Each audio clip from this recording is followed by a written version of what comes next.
মা ছাড়া দুনিয়ায়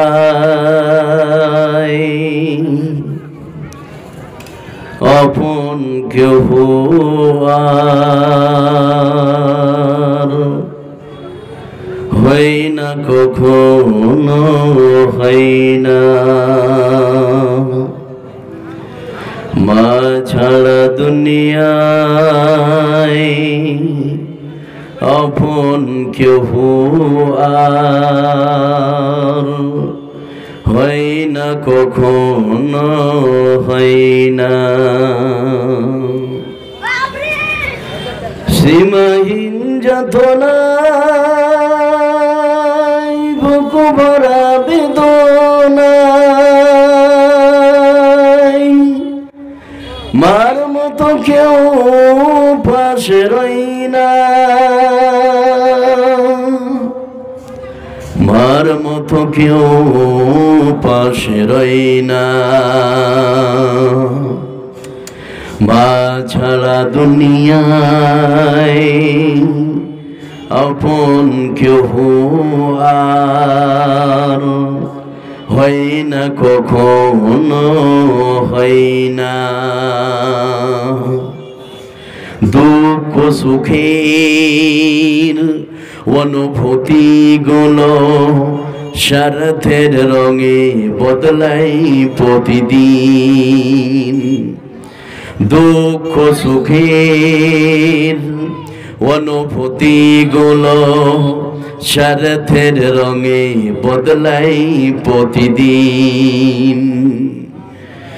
মায়ের ভালোবাসা স্নেহ মমতার ভাষা, মায়ের ভালোবাসা স্নেহ মমতার ভাষা বদলায় না তো কোনো দিন। নিয়তির টানে তার অনুদারে দুনিয়া ছেড়ে চলে যাই মা, দুনিয়া ছেড়ে চলে যাই মা। মা ছাড়া দুনিয়ায় আপন কেহ আর হয় না, কখনো হয় না। ধন সম্মান হারাইলে জীবনে হয়তো ফিরে পাওয়া যাইছে আবার। ধন সম্মান হারাইলে জীবনে হয়তো ফিরে পাওয়া যাইছে আবার।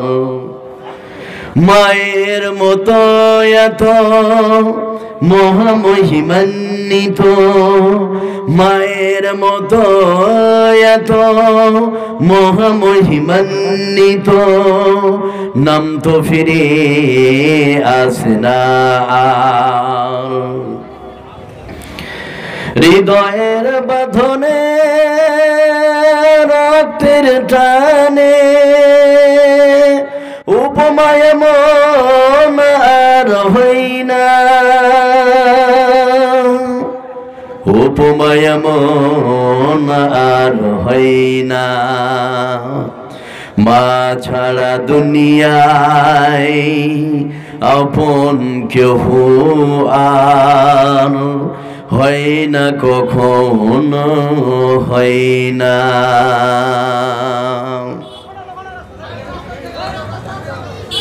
উপস্থিত আজকের সভার মাননীয় ও সম্মানীয় ও যোগ্যতম সভাপতি সাহেব, সামনের বসে থাকা ভাই ও আব্বাজানেরা এবং পর্দার আড়ালের মা ও বোনেরা, আমাদের আজকে সর্বপ্রথম কাজ হচ্ছে ওই মহান আল্লাহ পাকের প্রশংসা করা। তো প্রশংসার পূর্বে দুটি কথা বলবো আপনাদের উদ্দেশ্যে। সে কথাগুলি কি? যে আপনারা যেভাবে বসে আছেন, ছড়িয়ে ছিটিয়ে বসে আছেন, সেজন্য আমার জোরালো আবেদন, যারা বড় আছেন তাদেরকে বাপ বলছি, যারা আমার সমবয়স্ক তাদেরকে দাদা বলছি, আমার ছোট যারা আছেন তাদেরকে ভাই বলছি। সকলকে ঐক্যবদ্ধভাবে একচাটিয়া আমার এটা আবেদন যে সকলে একটু উঠে সামনের দিকে আসেন, সকলে উঠেন, পিছন দিক থেকে একটু আগে আসেন, তাহলে কিছু বুঝতে পারবেন। সকলকে বলছি ভাই, বাংলা বুঝছেন আপনারা? বাংলা বুঝছেন? সকলকে বলছি, যারা বুঝছেন তারা অবশ্যই উঠে আসবেন, যারা বুঝছেন। আসলে আমরা সকলে মানুষ, এখানে পশু পাখি নয়। একটা গরুর সামনে যদি দিনম্যান চেঁচামেচি করেন কিছু বুঝতে পারবে না। আমরা মানুষ, সকলকে বলছি ভাই একটু সামনের দিকে আসুন। এই দিক থেকে এরা বাংলা বুঝতে পারছেন, একটু বলে দেন তো, আমি বাংলা বলছি এদেরকে, একটু আগে আসুন, চলে আসুন, একটু সামনে চলে আসুন। এই জায়গাটা ফাঁকা আছে, একটু আগে আসুন, বসে যান, বসেন, হয়েছে। আর দ্বিতীয় কথা যেটা আমি বলতে চাই, যেসব ভাইরা দাঁড়িয়ে আছেন, দাঁড়িয়ে থাকা যাবে না কোনোভাবে। আপনি ডিসিশন নেন, হয় বসেন না তো সেখান থেকে কেটে পড়ুন। দুটার মধ্যে একটা করতে হবে, কুইকলি, খুব তাড়াতাড়ি। যেটাই করবেন ডিসিশন নেন, হয় বসে পড়ুন ভাই, না তো সেখান থেকে কেটে পড়ুন। দুটার মধ্যে একটা করুন। বসেন ভাই, বসেন, যারা দাঁড়িয়ে আছেন 2-4 জন বসেন, বসে যান। আচ্ছা, যেই দেখ টাকা এবার দিলেন, পরে যান, দান আমি নিব, এখন আর দিয়েন না আমাকে। রূপ মূল্যের ছেলে 700 টাকা দিয়েছে, আল্লাহ দেবে, দানকে কবুল করবো। এবার চলুন আমরা আল্লাহ পাকের প্রশংসা করি আজকের দিনে। প্রশংসা শুধু আজকে করে শেষ করবে না, সব দিনই করবে। একটু কথা বলুন তো, সব দিনই সকলে বলবেন। সেই জন্য খাওয়ার সময় প্রশংসা কার? একটু কথা বলুন।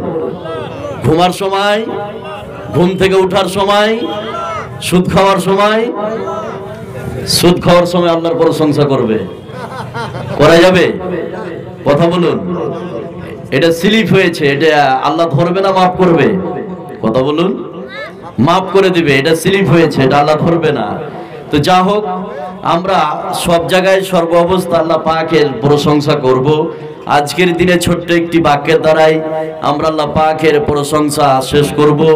আমরা সকলেই অন্তঃস্থল থেকে বলবো আলহামদুলিল্লাহ। আল্লাহর পরে এই পৃথিবীতে যাকে আমরা স্থান দিই এবং এই পৃথিবীতে স্থান পাওয়ার যে অধিকার রাখে, যোগ্যতা রাখে, তিনি আর পৃথিবীর কেউ নন। তিনি হচ্ছেন আখিরি নবী, নবী মুহাম্মদ সাল্লাল্লাহু আলাইহি সাল্লাম, যিনি যুগ যুগ ধরে বহু সাধনা করে, বহু চেষ্টা করে পৃথিবীর মানব মণ্ডলী অন্ধকারের ভিতর থেকে আলোর পথ দেখিয়েছেন। তিনার উপর শত শত শান্তির ধারা বর্ষিত হোক। আল্লাহুম্মা সাল্লি আলাইহি, আল্লাহুম্মা বারিক আলাইহি। আপনাদের সম্মুখে যে বিষয়টি নিয়ে মঞ্চ ভূমিষ্ঠ হয়েছি, খুব গুরুত্বপূর্ণ বিষয়। আজকের বক্তব্যের বিষয় হচ্ছে কবর। কি বললাম? কবর। এই কবর উপরে এক তথ্যবহুল আলোচনা হবে ইনশাআল্লাহ। কিন্তু 4-5 জন ভাই আমাকে জোরালো ভাবে বলেছে যে সুদের ব্যাপারে বলতে হবে, লাস্টে কিছু বলবো। আজকের বক্তব্যের বিষয় হচ্ছে কবর। তো এই কবর বিষয়টা নিয়ে আসার পূর্বে উপস্থাপনা দিয়ে একটা ছোট্ট করে একটা ভূমিকা দিয়ে দিই, যাতে করে কবর বিষয়টা আপনারা বুঝতে পারেন। এই ভূমিকাটা দিলে কিছু আইডিয়া পাবেন যে আসলে কবরটা কেমন হবে, মউতটা কেমন হবে, একটা আইডিয়া আপনি বুঝতে পারবেন। সেই জন্য উপস্থাপনামূলক 2-1টি কথা বলি। সে কথাগুলি কি? এই বিশ্বে হাজার রকম মানুষ বাস করে। মুসলিম আছে, খ্রিস্টান, বৌদ্ধ, নাসারা, হিন্দু, অনেক রকমের জাতি আছে এই বিশ্বে। তো অনেক রকম জাতির মধ্যে প্রত্যেকটা জাতি হয় আস্তিক হোক বা নাস্তিক হোক বা বেঈমান হোক বা চোর হোক বা লুচ্চা হোক বা ডাকাত হোক, যেই ধরনের লোক হোক না কেন, ও একটা কথা বিশ্বাস করে যে একদিন আমাকে মরতে হবে। কথা বলুন। করে করে করে নাস্তিক যারা বিশ্বে আছে তারা কোরআন মানে না, কোনো ইসলাম ধর্ম মানে না, বা কোনো ধর্মকে মানে না। এরকম লোক আছে না নাই? অথচ ও জানছে যে আমি মানি না ধর্ম কোনো, কিন্তু এটা ভালো করে জানে একদিন মরতেই হবে। এটা সবাই বিশ্বাস করেছে দুনিয়াতে। মুসলমানদের মধ্যে অনেকে আছে কোরআন হাদিস মানে না, বিশ্বাস করে না। মরলে দেখা যাবে, কবরে কোনো আযাব আছে কি নাই সেটা মরার পরে দেখা যাবে, এখন আমি ভাবছি না। এরকম লোক আছে না নাই? আছে। কিন্তু এটা বিশ্বাস করে মেনে নিয়েছে যে মরতে একদিন হবে। এটা 1 নম্বর। এটা আমার ভূমিকা, 2-4টি পয়েন্ট বলবো তাহলে বুঝতে পারবেন। নাম্বার 2, এই বিশ্বে যারা মেডিকেল সায়েন্স যারা আছে এখন বর্তমানে, আপনি যখন কোনো বড় মেডিসিনের দোকানে যাবেন, ওষুধের দোকানে একটা ওষুধ নেবেন যে ভাই একটা গ্যাসের ট্যাবলেট দেন, আমার প্রতিদিন গ্যাস হচ্ছে, একটা ওষুধ আপনাকে দিবে। এবার ওষুধে লেখা আছে যে 2021 পর্যন্ত ওষুধটা ইউজ করা যাবে, ব্যবহার করা যাবে। 2021-এ ওর ডেট এক্সপায়ার হয়ে গিয়েছে, আর চালা যাবে না। ওষুধটা নিয়ে যদি গায়ে 2021 লেখা থাকে যে 2021-এর ডেট এক্সপায়ার, সেই ওষুধটা নিবেন আপনারা? কথা বলেন, নিবেন কি? ডেট শেষ হয়ে গেছে, নিবেন কি ওষুধ? নিবেন না। তো মেডিকেল সায়েন্সেরা জানে ভালো করে যে এই ওষুধটা কতদিন চালা যাবে, কতদিন ওই ওষুধটা ইউজ করা যাবে, ওর উপরে ভিত্তি করে একটা ডেট দিয়ে দেয় যে কত বছর ওষুধটা চালা যাবে। কিন্তু বিশ্বের কোনো মেডিকেল সায়েন্স, কোনো ডাক্তার একটা মানুষকে দেখে বলতে পারবে যে মানুষের ডেটটা কবে এক্সপায়ার হবে, কত সালে হবে? পারবে? কত সালে হবে এটা কেউ পারবে? বিশ্বের কারোর বাপেরও ক্ষমতা নাই যে ব্যক্তির কবে ডেট এক্সপায়ার হবে, কবে মরবে, কবে দুনিয়া ছাড়বে। এরকম বিশ্বের কোন মায়ের বেটা জন্মে নিয়ে বলে দিতে পারে যে এতদিন পরে মরবে, পারবে? বলতে পারবে না। কিন্তু যারা মেডিকেল সায়েন্স, তারা ডাক্তারের আই স্কিল বলে দিচ্ছে যে কতদিন এই ওষুধটা ইউজ করা যাবে। নাম্বার 3, এই বিশ্বে, এই পৃথিবীতে আসার একটা সিরিয়াল আছে। আগে দাদু আসবে, বাপ আসবে, বড়দা, মেজদা, সেজদা, আছে না নাই? কিন্তু যাওয়ার কোনো সিরিয়াল নাই। যাওয়ার কোনো সিরিয়াল আছে? কথা বলুন। এই বিশ্বে, এই পৃথিবীতে অনেক নজির আছে। দাদু বেঁচে আছে, পোতা মারা গেছে, এরকম নজির আছে না নাই? কথা বলুন। আছে এই বিশ্বে, আপনি দেখতে পাবেন দাদু বেঁচে আছে, পোতা মারা গেছে। তাহলে আসার একটা লিস্ট আছে। এই বিশ্বে, এই পৃথিবী থেকে যাওয়ার কোনো লিস্ট নাই। যে কোনো সময় এই পৃথিবী ছেড়ে আমাদেরকে চলে যেতে হতে পারে, যে কোনো সময়। এবার দেখেন এই মোটটা কেমন, এই মরণটা কেমন। আপনি ভাবছেন যে আজকে আমি এখানে কি হয়েছে, কোনো কথা হবে না, একদম টোটালি কোনো কথা হবে না। বাইরে থেকে কথা আসলে আমি ওয়াজ করতে পারবো না, আমার পরিষ্কার কথা, মুখস্থ করে ওয়াজ করছি, আমি বড় বক্তা নয়। আবার বাইরে থেকে কথা আসলে কথা ভুলে যাব। এবার দেখেন যে আরেকটি কথা আপনাকে বলি, এই বিশ্বে, এই পৃথিবীতে নবী বা ফেরেশতারা, তারা কি জানতেন যে আমি কবে মরবো? নবীরা জানতেন কি? জানেন না। নবীরাও জানেন না, ফেরেশতারা জানে। কথা বলেন, ফেরেশতারা জানে কি যে এই মানুষটা কবে মরবে, কোন দিন মরবে, জানে কি? ফেরেশতারাও জানে না। যে জান কবজ করে মালাকুল মউত, চিনে না কে? আজরাইল। দেখেননি, দাদুকে নিয়ে গেছে, নানিকে নিয়ে গেছে, দাদিকে লেগেছে, তার নাম কি? আজরাইল, মালাকুল মউত। এই মালাকুল মউত কি জানে যে এই মানুষটা কবে মরবে? জানা আছে? কেন? ও তো জান কবজ করছে, ও তো জানতে পারে। জানে কি? ও জানে না যে কোন মানুষটা কোন দিন মরবে, কোন দিন শেষ হবে, কেউ জানে না। যখনই অর্ডার হবে, যখনই তাকে বলা হবে, তখনই জান কবজ ও করতে আসবে। আজরাইল যিনি মালাকুল মউত, তিনিও জানেন না। শুধুমাত্র কেবলমাত্র একজনই জানে, তিনি কে? আল্লাহ। যে কোনো সময় আপনার ডেট এক্সপায়ার করে দিতে পারে, যে কোনো সময়। এই বিশ্বে কারোর ক্ষমতা নাই, নবীরাও বলতে পারবে না, কোনো ফেরেশতাও বলতে পারবে না। শুধুমাত্র কেবলমাত্র একজনই জানে, তার নাম কি? আল্লাহ। মতের খবর তিনি জানেন। আল্লাহ রাব্বুল আলামিন বলেন, وَلِكُلِّ أُمَّةٍ أَجَلٌ فَإِذَا جَاءَ أَجَلُهُمْ لَا يَسْتَأْخِرُونَ سَاعَةً وَلَا يَسْتَقْدِمُونَ। আল্লাহ রাব্বুল আলামিন বলেন, প্রত্যেকটি জাতির জন্য আমি নির্ধারিত একটা সময় বেঁধে দিয়েছি। কোন দিন কে মরবে, কোন সময় মরবে, আমি আল্লাহ রাব্বুল আলামিন জানি। যখনই সে মরবে, 1 মিনিট আগেও মরতে পারবে না, 1 মিনিট পরেও মরতে পারবে না, 1 মিনিট আগেও মরতে পারবে না, 1 মিনিট পরেও মরতে পারবে না। যখনই আমি আল্লাহ রাব্বুল আলামিন মারতে চাইব, তখনই সে ব্যক্তি পৃথিবী ছাড়বে। জোরে বলুন সুবহানাল্লাহ। তিনি জানছেন কবে মরবে, বিশ্বের কেউ জানে না। এবার আল্লাহ বলছেন, শুনো, তোমাকে দুনিয়া ছাড়তে হবে, তুমি সবকিছু অবিশ্বাস করো, কিন্তু মৌতকে তুমি অবিশ্বাস করতে পারবে না। পারবে? পারবে? মরতেই হবে। তা আল্লাহ বলছেন, তোকে যখন মরতেই হবে, কোনো রাস্তা নাই, কোনো রাস্তা নাই, কোনো রাস্তা নাই, একটি কাজ করে মরো। একটি কাজ। কয়টি কাজ? একটি কাজ করে। তোমাকে তো মরতেই হবে, তুমি তো মরবেই, কোনো বাঁচান নাই, মরতেই হবে। তো মরতে গেলে একটি কাজ করো। কয়টি? কথা বলুন। একটি কাজ। সে কাজটি কি? এবার আল্লাহ বলছেন, শুনেলে কি কাজটি করতে বলছে? বিশ্বের মানুষকে, মুমিনদেরকে একটি কাজ করে মরতে বলছে। সে কাজটি কি? সে কথা আল্লাহ পাক এবার কোরআনের মধ্যে বলছেন। আল্লাহ রাব্বুল আলামিন বলেন, ইয়া আইয়ুহাল্লাযীনা আমানুত্তাকুল্লাহা হাক্কা তুকাতিহি ওয়া লা তামুতুন্না ইল্লা ওয়া আনতুম মুসলিমুন। আল্লাহ রাব্বুল আলামিন বলেন, হে বিশ্বাসী, তোমরা শুনে নাও, তোমরা আল্লাহ রাব্বুল আলামিনকে ভয় করো, আর এই পৃথিবী তোমরা ছাড়িও না যতক্ষণ তোমরা মুসলিম না হবে, যতক্ষণ তোমরা মুসলমান না হবে, ততক্ষণ তোমরা দুনিয়া ছাড়বে না, ততক্ষণ তোমরা মরিও না। মরার পূর্বে তোমরা আগে মুসলমান হও, মুসলমান হয়ে এই পৃথিবী তোমরা ছাড়ো। জোরে বলুন সুবহানাল্লাহ। মুসলমান হয়ে মরো। কেন? কেন? ইংরেজিতে দুটো শব্দ আছে, ভাবিয়েন না যে আমি খুব ইংরেজি জানি, খুব জানি না, মুখস্থ করেছি। দুটি ওয়ার্ড। একটি শব্দ হচ্ছে বাই চান্স, শুনেছেন শব্দটা? আর একটি হচ্ছে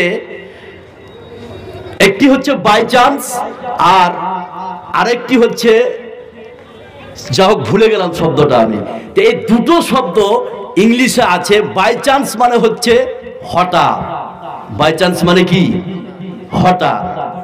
আর আরেকটি শব্দ আছে, যেটার শব্দর বাংলা মানে হচ্ছে যে সার্চিং করে মানা।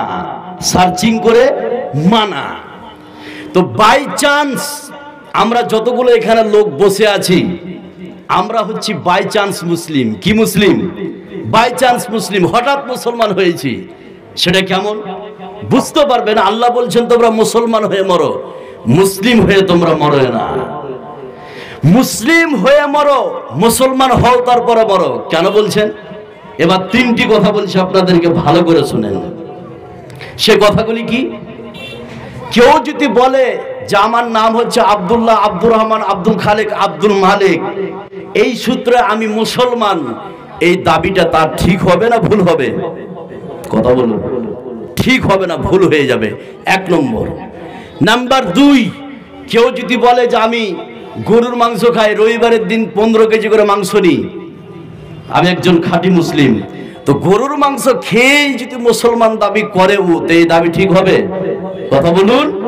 হবে না। নাম্বার তিন, আপনি যদি বলেন আমার দাদু মুসলিম, আমার বাপ মুসলিম, আমার 14 গোষ্ঠী মুসলিম, এই সূত্রে আমি মুসলমান, এই দাবিটা তার ঠিক হবে? কথা বলুন। হবে না। কেন হবে না? এবার দেখেন, আপনি যদি বলেন আমি নামের দিক দিয়ে মুসলিম, আমার নাম আব্দুল্লাহ, আব্দুর রহমান, আব্দুল খালেক, এই দাবিটা যদি করেন যেই ক্ষেত্রে আমি মুসলমান, তাহলে ভুল হয়ে যাবে। কেন হবে? এই বিশ্বে একজন মানুষ এসেছিলেন, যিনি বিশ্বনবীকে সব থেকে ভালোবেসেছিলেন। তিনি হচ্ছেন বিশ্বনবীর চাচা আবু তালেব। নাম শুনেছেন? আবু তালেব নামটা ভালো না খারাপ? ভালো।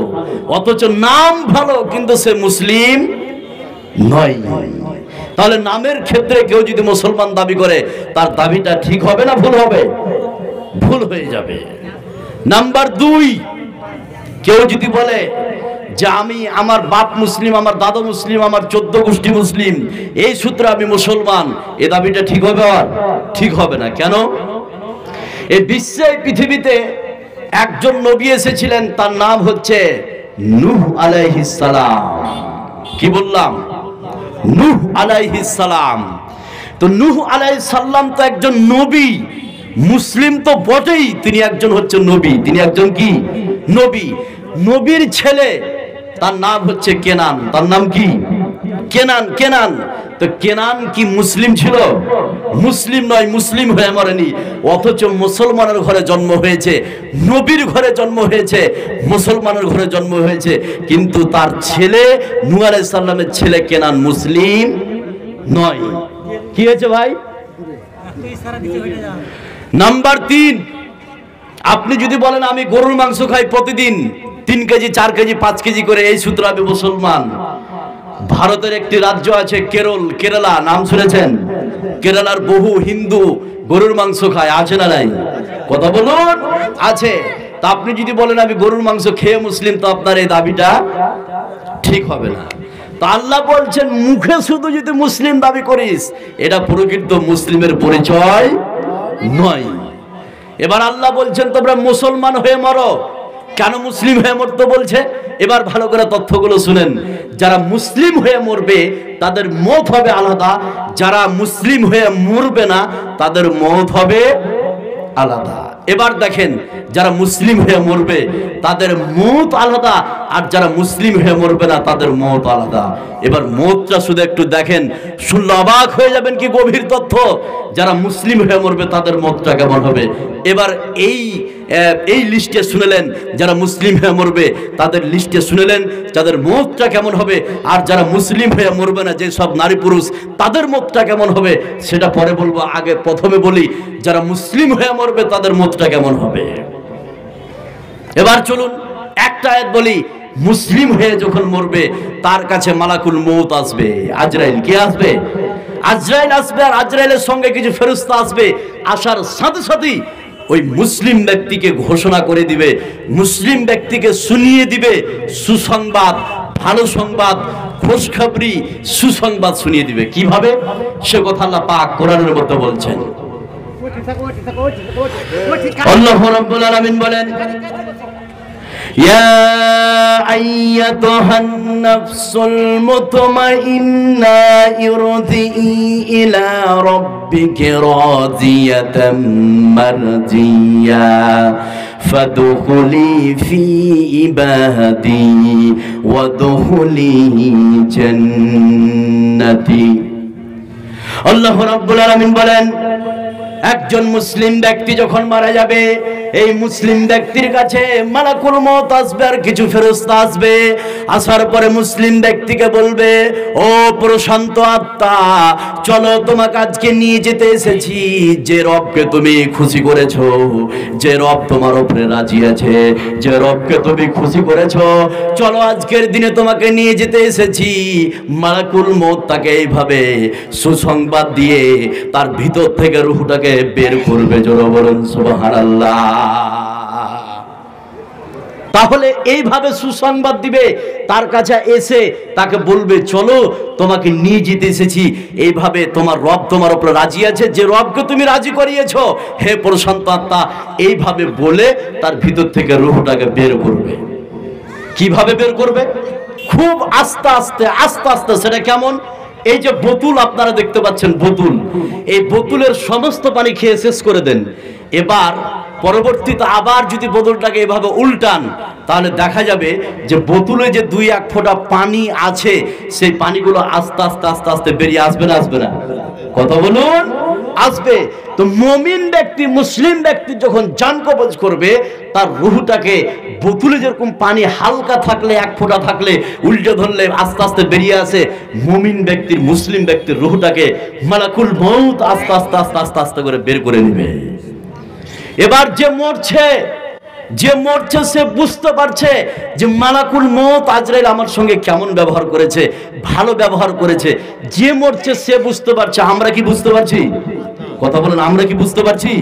আমরা পারি না। যে মরছে সে বুঝতে পারলো আমার সঙ্গে মালাকুল মওত ভালো ব্যবহার করেছে। কিন্তু বাহ্যিক দৃষ্টিতে কিছু শুভ মৃত্যুর লক্ষণ আছে, বাহ্যিক দৃষ্টিতে কিছু ভালো মৃত্যুর লক্ষণ আছে। এই লক্ষণগুলি যদি আপনি দেখতে পান তাহলে বুঝতে পারবেন যে লোকটার ভালো মৃত্যু হয়েছে। কি মৃত্যু হয়েছে? ভালো মৃত্যু হয়েছে। তো লক্ষণগুলি কি? নাম্বার 1, মরার সময় কালেমা পড়তে পড়তে মারা যাওয়া। অনেক লোক নাই কালেমা পড়তে পড়তে মরে, এরকম অনেক লোক আছে। তো 1 নম্বরে কালেমা পড়তে পড়তে মারা যাওয়া, এটা হচ্ছে ভালো মৃত্যুর লক্ষণ। এটা কি ভালো মৃত্যুর লক্ষণ। নাম্বার 2 প্লেগ রোগে মারা যাওয়া। নাম্বার 3 পেটের ব্যথায় মারা যাওয়া। নাম্বার 4 যেসব মহিলারা ডেলিভারি করতে গিয়ে মারা যায়, ভালো মৃত্যুর লক্ষণ। নাম্বার 5 কেউ যদি যুদ্ধের ময়দানে যে শহীদ হয়, ভালো মৃত্যুর লক্ষণ। বা যুদ্ধ থেকে ফিরে এসে মারা যায়, ভালো মৃত্যুর লক্ষণ। নাম্বার 7 কেউ যদি ডুবে মারা যায়, ভালো মৃত্যুর লক্ষণ। নাম্বার 8 কেউ যদি চাপা পড়ে মারা যায়, অ্যাক্সিডেন্টে মারা গেছে, ভালো মৃত্যুর লক্ষণ। নাম্বার 9 কেউ যদি আগুনে পুড়ে মারা যায়, ভালো মৃত্যুর লক্ষণ। নাম্বার 10 কেউ যদি ডুবে মারা যায়, ভালো মৃত্যুর লক্ষণ। কেউ যদি শুক্রবারের দিন, বৃহস্পতিবারের দিন রাত্রে বা শুক্রবারের দিন দিনে মারা যায়, ভালো মৃত্যুর লক্ষণ। কেউ যদি রমজান মাসে রোজা অবস্থায় রেখে মারা যায়, ভালো মৃত্যুর লক্ষণ। কেউ যদি নামাজ পড়তে পড়তে মারা যায়, এটা হচ্ছে ভালো মৃত্যুর লক্ষণ। এই লক্ষণগুলি আপনি যখন দেখবেন তখন বুঝতে পারবেন লোকটার কি মৃত্যু হয়েছে। কথা বলুন, ভালো মৃত্যু হয়েছে। আর সব থেকে ভালো মৃত্যু আকাশের নিচে জমিনের উপরে মানুষ যদি সার্টিফাই করে দেয় লোকটি ভালো ছিল, লোকটি ভালো ছিল, তাহলে নিশ্চিত আকাশের নিচে জমিনের উপরে এর থেকে ভালো মৃত্যু আর হতে পারে না। তা আপনি বলবেন মৌলভী সাহেব, একজন গ্রামে চোর, ছাচ্চর, বেঈমান, সুদখোর, মিথ্যাবাদী মারা গেছে, আমরা যদি সকলে বলি ভালো ছিল, আপনাকে আল্লাহ বলাবে না, আপনাকে আল্লাহ বলাবেন। আপনি মুখে বলতে পারেন, কিন্তু অন্তর থেকে আপনি বলতে পারবেন না লোকটা কি ছিল, ভালো ছিল। অন্তর থেকে বলতে আপনি পারবেন না। তো মানুষ যদি বলে দেয় লোকটি ভালো ছিল, তাহলে নিশ্চিত তার কি মৃত্যু হয়েছে। কথা বলুন, ভালো মৃত্যু হয়েছে। এর প্রমাণ নেবেন? চলুন একটা হাদিস বলি, তাহলে আপনারা বুঝতে পারবেন। লোক যদি খালি সার্টিফাই করে দেয় লোকটি ভালো ছিল, নিশ্চিত তার ভালো মৃত্যু হয়েছে, খালি যদি লোক বলে দেয়। এর প্রমাণটাই বানিয়ে নেন, একটা হাদিস বললে আপনারা বুঝতে পারবেন। হযরত আনাস রাদিয়াল্লাহু তাআলা আনহু তিনি হাদিসটি বর্ণনা করেন। তিনি বলছেন, বিশ্বনবীর সামন দিয়ে একটি লাশ বয়ে যাচ্ছিল। ওই লাশটি দেখে লোকেরা তার প্রশংসা করলো, হায়রে লোকটি দুনিয়া থেকে চলে গেল, এত ভালো লোক ছিল আমাদের মাঝে। এইভাবে যখন লোকেরা প্রশংসা করলো, বিশ্বনবী প্রশংসা শুনে ওয়াজাবাত বললেন। কিছুক্ষণ পরে আরেকটি লাশ বয়ে গেল। ওই লাশটি লোকেরা লাশটিকে দেখে লোকেরা বদনাম করলো। এই বদনাম শুনে, দুর্নাম শুনে বিশ্বনবী ওয়াজাবাত বললেন। হযরত আব্দুল্লাহ ইবনে ওমর বিশ্বনবীকে বললেন, ইয়া রাসূলুল্লাহ, প্রথম লাশটি যখন বয়ে যায় তখন আপনি ওয়াজাবাত বললেন, দ্বিতীয় লাশটি যখন বয়ে যায় তখন আপনি ওয়াজাবাত বললেন, কারণ কি বলে দেন? বিশ্বনবী বললেন, শুনে নাও, প্রথম যখন লাশটি বয়ে যাচ্ছিল লোকেরা তার প্রশংসা করলো, হায়রে লোকটি দুনিয়া থেকে চলে গেল, আমাদের মাঝে একটি ভালো লোক ছিল, দুনিয়া থেকে চলে গেল। এইভাবে লোকেরা যখন প্রশংসা করলো, আমি নবীজি ওয়াজাবাত বলে দিলাম, তার মানে আল্লাহ রাব্বুল আলামিন তার জন্য জান্নাতকে ওয়াজিব করে দিয়েছে। জোরে বলুন সুবহানাল্লাহ। দ্বিতীয় প্রকারের লোকটি যখন যায়, লোকেরা তার বদনাম করলো, লোকেরা তার দুর্নাম করলো। লোকটি মরেছে তো সমাজের ভালো হয়েছে, লোকটি মরেছে তো জাতির উন্নতি হয়েছে, গ্রামবাসী খুশি হয়েছে। এইভাবে লোকেরা যখন দুর্নাম করলো, বদনাম করলো, আমি নবীজি ওয়াজাবাত বলে দিয়েছি, তার মানে আল্লাহ রাব্বুল আলামিন সেই ব্যক্তির জন্য জাহান্নামকে ওয়াজিব করে দিয়েছে। জোরে বলুন সুবহানাল্লাহ। মানুষ যদি সার্টিফাই করে দেয় তাহলে সে লোকটার কি মৃত্যু হয়েছে। কথা বলুন, ভালো বাংলা বুঝছেন আপনারা? ভালো মৃত্যু হয়েছে।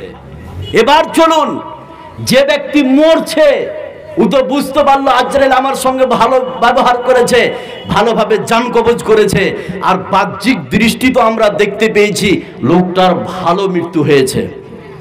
সেই জন্য ওই মুসলিম ব্যক্তি, ওই মুমিন ব্যক্তি আর দুনিয়াতে থাকতে চাইবে না। কি করবে না? কথা বলুন, দুনিয়াতে থাকতে চাইবে না। অথচ এই দুনিয়ায়, পৃথিবীতে তার মা আছে, তার স্ত্রী আছে, ধন সম্পদ, বাড়ি, সব কিছু আছে, এরপরও দুনিয়াতে সে থাকতে চাইবে না।